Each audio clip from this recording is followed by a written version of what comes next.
Like this whole Corey Holcomb and Anton Daniels back and forth of beef is just the funniest shit I've seen. Because you got two different type of self-hating jigaboos that's going at each other. And Anton Daniels is the full on, I've never done anything wrong. I've always been a law-abiding citizen. I love MAGA. I do this, I do that. Just real goofy, real self-hating goofy that is just full on.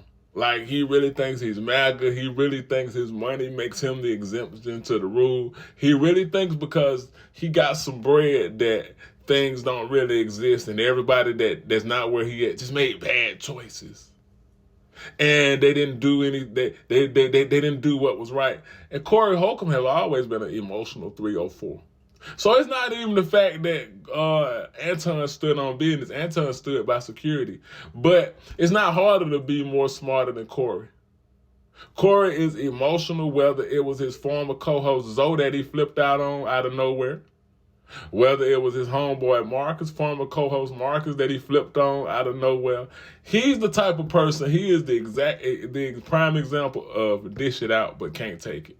So everybody that's still on that podcast is a bunch of followers, and they don't really have minds of their own because they're not allowed to have minds of their own unless it coincides with what Corey feels or Corey says. But whenever you have somebody like Anton Daniels that calls you a corny, oh, it's bad.